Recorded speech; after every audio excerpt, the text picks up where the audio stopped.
Hello everyone, this is Dr. Rituparna Ghosh. I am a consultant clinical psychologist with Apollo Hospitals, Navi, Mumbai.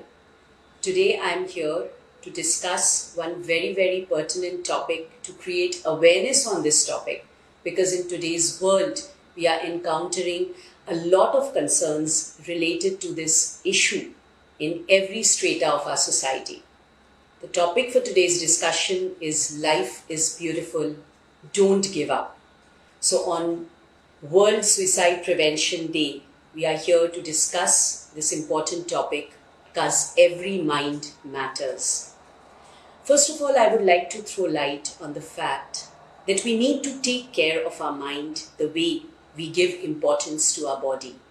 The stigma and prejudice attached with mental health is what restricts and impedes people from sharing their concerns with others.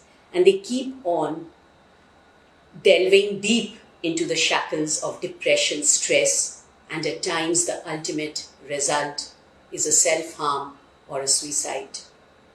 We need to break this myth that people who talk about self-harm are attention seekers.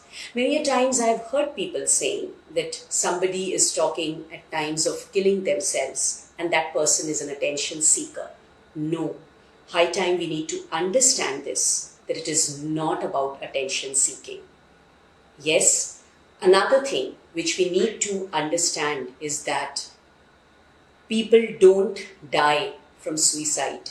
They die because they want to come out.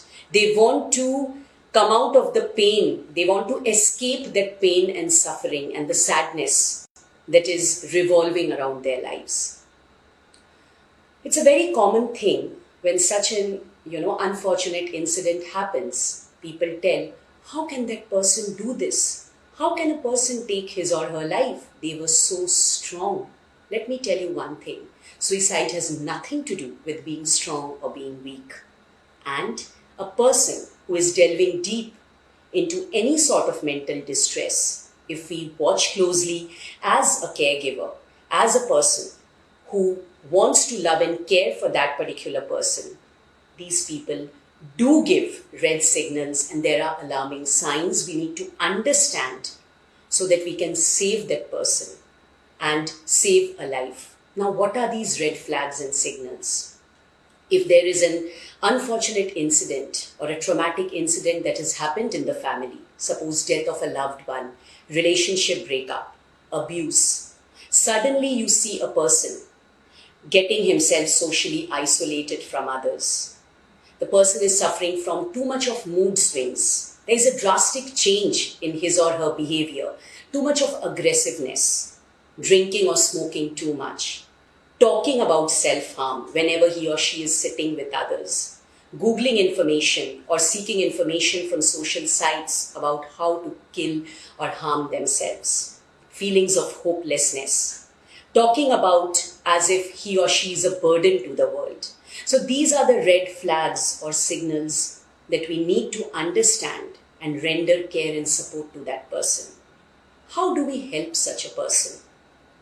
We need to support them by allowing them that platform so that they can verbalize their feelings. Let them communicate the way they feel comfortable. That's very important. Show them some productive strategies that they can acquire to let their pent-up negative emotions and mental distress to get channelized through a productive outlet or a hobby. Let them feel loved. Make them feel that you are there for them. Give them that assurance. Don't judge them. Listen without judgment. That's very important. And the more you try to understand that person, the person will get the platform to come and speak with you. This is something, if we can understand the red signals and take our steps. So these are some of the things that we need to take as important measures to help the person to understand and care for the person and ultimately save a life. It's very true that a person who is distressed may talk of or about dark clouds, but we are the people who need to make them understand that the clouds will go away one day and the blue sky is what always remains. So, we as people rendering help, we need to understand that suicide is preventable. If we come into terms with the alarming signs at the proper time, we can definitely save a life. And yes, I would like to end my talk by saying life is beautiful, and yes, pain is not always seen. We need to render that support and care. Thank you.